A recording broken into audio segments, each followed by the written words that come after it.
on your EPFA news tonight, that recent rescheduling announcement by EPFA. We hear some comment from players from some of the Champions Cup teams. Another inspiring story of grit and determination from a player in power chair football. Also another story of achievement at a club in Scotland. We have a usual roundup of what is happening within our members. And a reminder to tune into EPFA News on our YouTube. Welcome. This is EPFA News.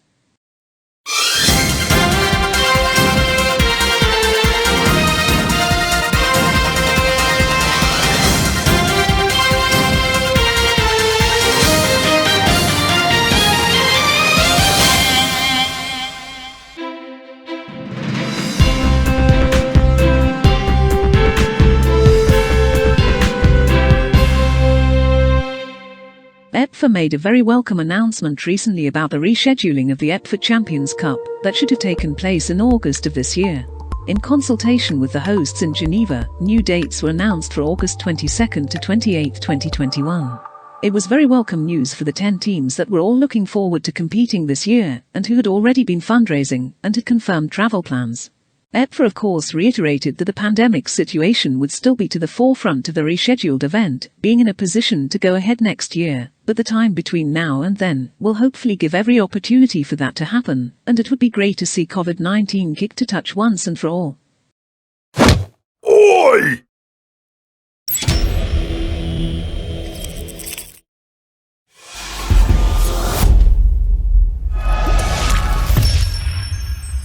Following the news from EPFA about the rescheduling of the Champions Cup, we caught up with some players from the competing teams to hear what they thought. Bonjour à tous, voilà, petit message par rapport au coronavirus. Voilà, malheureusement, ça a bloqué toute notre discipline, comme beaucoup de sports, voilà, dans le monde. Malheureusement, ça a repoussé la Coupe du Monde qui devait avoir lieu en Australie, mais aussi la Ligue des Champions. Bon, voilà, c'est un moment dur pour tout le monde, c'est un moment compliqué, mais nous reviendrons plus forts et en attendant que tout le monde reste bien en sécurité. La santé, c'est primordial, hein. La santé avant le sport, c'est normal. Donc voilà, hein. Allez, à bientôt, au revoir.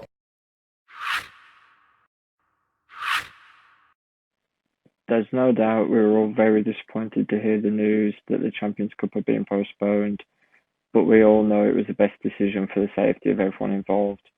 I was absolutely delighted to hear the news of a new confirmed date, all being well for August next year. Having a set date is great for all of us teams and players involved, giving us something to work for and work towards when it is safe to get back to training. No doubt the organisers will have done everything they can to ensure the tournament is as good, if not better, than already planned. Now it's down to us as players, clubs and coaches to put in the hard work when it's safe to do so, to make sure the event is a great spectacle for all to watch. Look forward to hopefully being in Geneva with you all next year. Stay safe.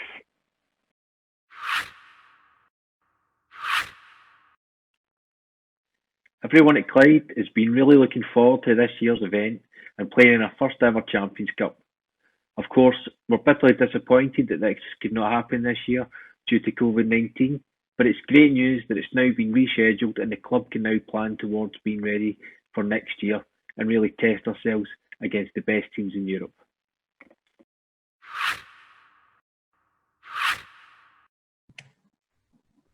Hi everyone, hope you're all keeping well and safe during these very strange times. This August should have been another great showcase of powerchair football in the Champions Cup in Geneva. Unfortunately, the event couldn't go ahead, and obviously I was gutted at the time, but at the end of the day, the health and safety of the players and everyone involved has to come first. I was delighted to hear the other day that the event has been rescheduled for August of next year. So it's great for all the teams and players involved to have something to look forward to now and something to aim towards. I myself can't wait for the event to take place, and I'm really looking forward to the opportunity to play against some of the best players and teams across Europe. Obviously, I know the event going ahead depends on the situation with the pandemic at the time, but hopefully things will have improved by then and it'll be safe for us all to travel and compete. Anyways, I hope you all stay safe and well over the coming weeks and months, and hopefully we can all get back to playing very soon. So long.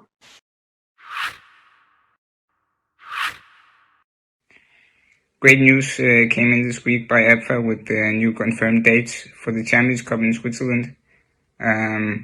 Obviously, at first, when it got postponed, it was a bit of a letdown. Everyone has been looking forward to the Champions Cup. Obviously, it's the biggest tournament for any clubs, and yeah, it's been a tough year for everyone.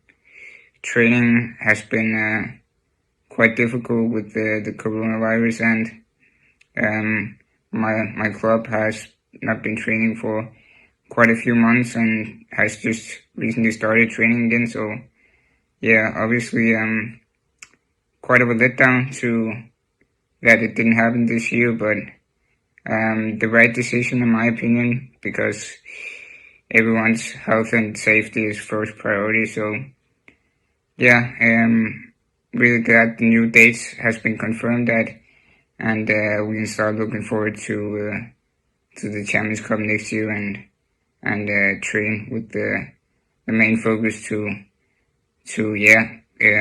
hopefully win. Everyone is trying to win the trophy, and yeah, it's no joke. It's the biggest tournament of all, so yeah, really looking forward to it.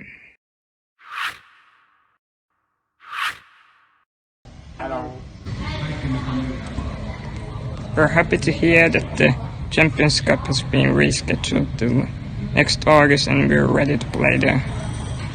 The last Champions Cup was fun and we have learned much, and we will use the knowledge we have gathered in the next one.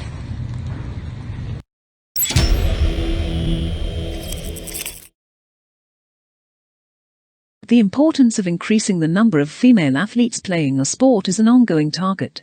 We hear now from an athlete and her own inspirational campaign to solve a problem in her daily life through persistence and determination, and how her fight will continue on to try and help others experiencing similar difficulties. Hi everyone, my name is Ferdez. I'm 23. I'm from France. And what else? Yeah, I play power soccer since 11 years now. It's been a while. I'm just going to tell you a story really quickly, because it's very, very important. This story made me think that we need to find a solution. We need some change and, I don't know, a progress, an evolution. I don't know if it's only in France, but we need to figure it out something. So in 2016, I've moved to a building in which the elevator wasn't working. It means that you could wake up and you wouldn't be able to know if you could go to work, or even though you were outside, you wouldn't be able to know if you could come in. It's crazy for me, and we are in 2020 and we cannot handle an elevator. For me, it was insane. So 1 year, 2 years, I've done all the administrative procedures. I did everything and nothing was changing, nothing. So I've decided to show what's happened to the workers, because I thought, and it was real, that behind their desk they wouldn't be able to realize what is going on. I mean, they don't know what someone can feel when they are stuck at home because of an elevator.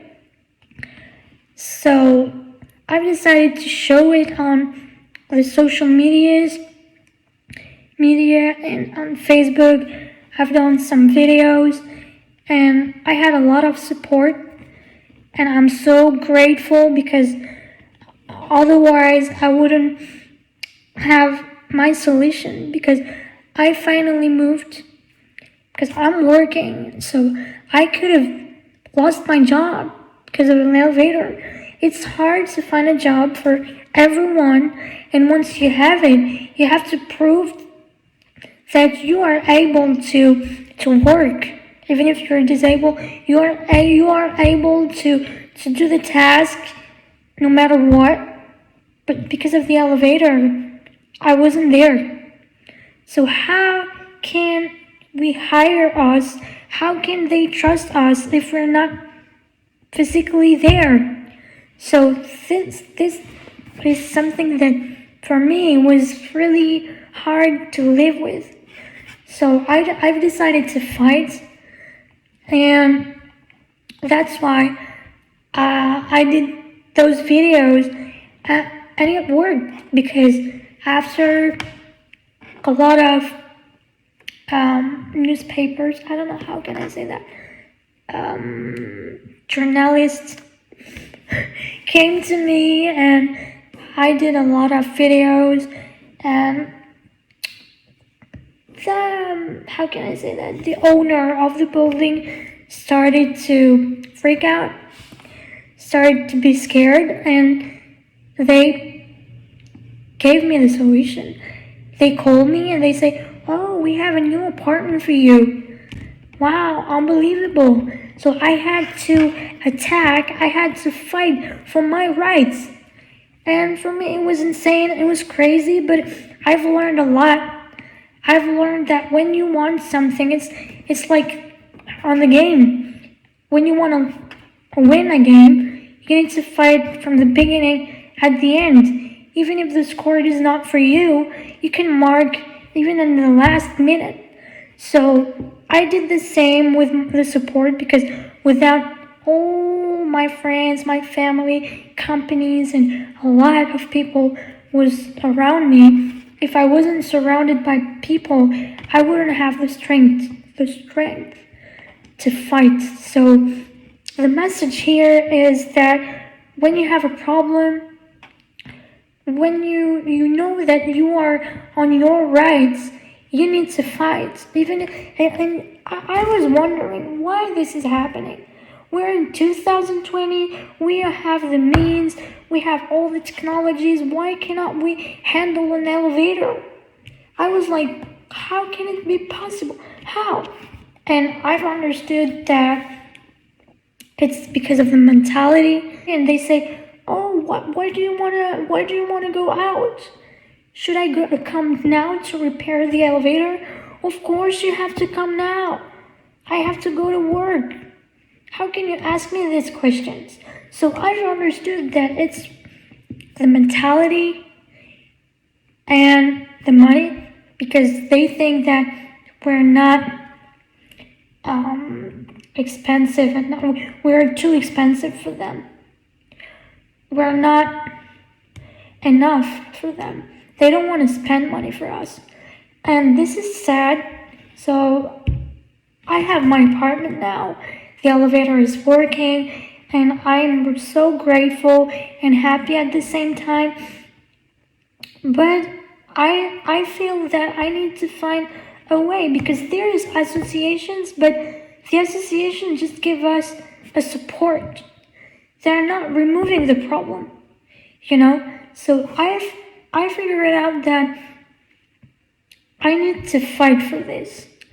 And the message is, I don't know how, but I'm going to try to talk to the government and say that an elevator in a building is, the elevator is more than important, so you need to put more money on it. Because you cannot stuck someone, you cannot push someone in their home, and you cannot, it's like being in prison. I don't know how can I define the feelings, but it's for me crazy. So the message is, keep fighting for your rights, and I'm so grateful, so happy for all what's happened, because all the support, without the support, I wouldn't be there. Trust me. I'm going to keep fighting for this, because for me, it's ridiculous. Ridiculous. Bye. Once again we make our way to Scotland to hear another success story from one of their club's Glasgow Gladiators, who recently won a Para Football Award. Let's find out more. Gladiator, gladiator, gladiator, fit to fight with the gods, I'm the giant slayer, bone shaker, dominator, freight train, wrecking ball, I'm the gladiator. Hi everyone in the Porter football community. My name is Ross Monroe and I play for Glasgow Gladiators Porter Football Club in Scotland, and I'm the captain of the Premiership team we play in the Scottish National League. We were founded in 2016 by 12 players including myself, as we wanted to create a club that was run by players, with the help of 3 volunteers in the roles such as chairman, secretary and treasurer. Hi there everyone, and I'm Kenny Monroe. I'm the treasurer of Glasgow Gladiators Perthshire Football Club. We've come a long way since the very beginning in May 2016, and we recently won an award, SFA Grassroots Award for the best para football project. Do you want to explain what the project's about? I will do. Yeah, and at the outset, the players wanted to have control over fundraising and buying of chairs. We had various levels of player, young to old, some in their 60s, and the level of funding available for older than 18 or 25 is limited. So we decided we would take control of fundraising. And this award is testament to the efforts of all the players and the volunteers in the club. The original project was to furnish every player with a chair, Invacare, TDX or Storm 3. We did that in 10 months. It was a 2-year project. And 10 months we had all 12 chairs. Then we decided we would like to have additional chairs for new players to come along and try the sport so we can grow the membership. We got funding from various bodies, including the National Lottery. Fundraising like the players did the Santa Dash in Glasgow, raised a lot of money the first year, over £5,000. And we ended up with a container beside our facility in Craigholm Complex with 12 club chairs sitting there with a portable hoist for transferring players, all the kit for training, and it sits there available for anyone to come and use whenever they want. Yeah, so as everyone knows, COVID-19 has put a stop to all football training. We've trained twice a week at our facility, Monday nights and Tuesday nights, but the players are being stuck at home. So we're now waiting to see when we can get back. The latest is the facilities will be reviewed in October. All the players have been asking me when we can get back. Players like Ross here is stuck at home and has not been able to socialise since March. Yeah, it's been a tough time the past 6 months, not being able to play Porter football, not knowing when we're going to be able to get back into it. Hopefully at the beginning of next year we'll be able to, so I can get back to training once a week and socialising with my friends and learning new skills under our coach. Yeah, the toughest aspect of this has been the social interaction of the players. I know that the league is important for everyone, but every week the club is providing a social outlet for 12 to 16 players, and this is the toughest. So hopefully we'll all be back playing football all around the world in the next 1-2 months. So stay safe everyone, and hopefully we'll see you all playing football again in the near future. Thanks again to Scottish FA Grassroots for presenting us with this award and our recent awards. It's greatly appreciated by all the club. Gladiator, gladiator, gladiator, fit to fight with the gods, I'm the giant slayer, bone shaker, dominator, freight train, wrecking ball, I'm the gladiator.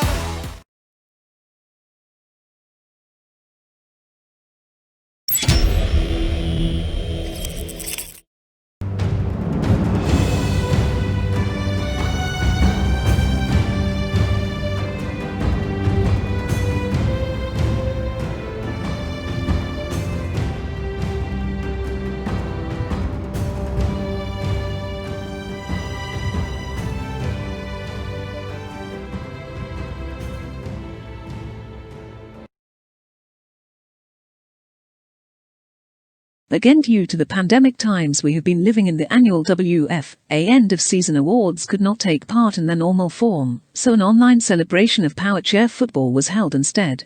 Some familiar names were award recipients, with West Bromwich Albion winning the Premiership Team of the Year, Chris Gordon winning Head Coach, John Boulding Premiership Player of the Season. There was also a special award, the Barry O'Leary Award, in memory of a great individual from the English Power Chair family, and a Lifetime Achievement Award was given to former chair Ricky Stevenson.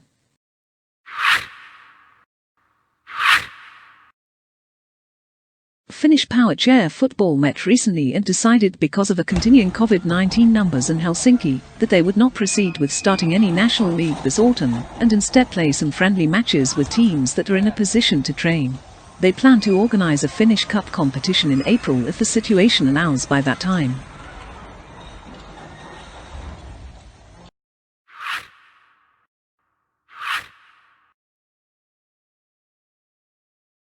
Some activity resumed after a long layoff for Northern Ireland Power Chair football in Ballysillion Leisure Centre in Belfast. It was a window of opportunity that was taken to get a chance to get back in the Power Chairs and to help the mindset of the players and coaches that football is still around.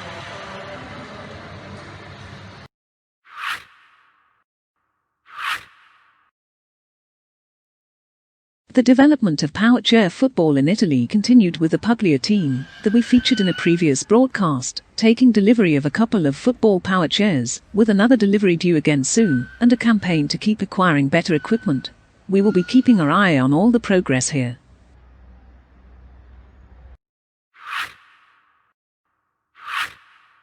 And finally, we travel out of the zone all the way over to the USA to show where there is a will, there is a way, which Corey Brooks found to get back playing Power Chair football using a weather pod that he got on Amazon as a COVID-19 protector as he trains in his local hall.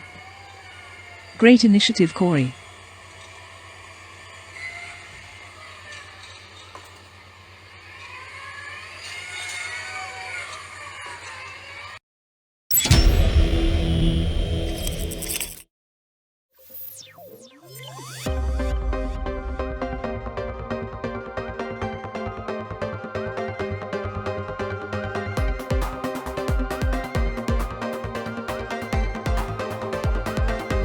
EPFA News is also on YouTube, so why not subscribe today and be ready to view EPFA News Extra, which will be starting soon, and will feature some extra interviews and stories just on the YouTube channel.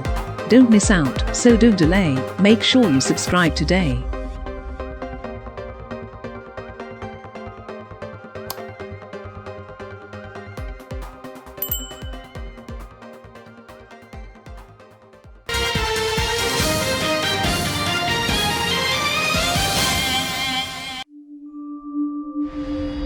Remember, get in contact with EPFA News at the email below, and until next time, take care.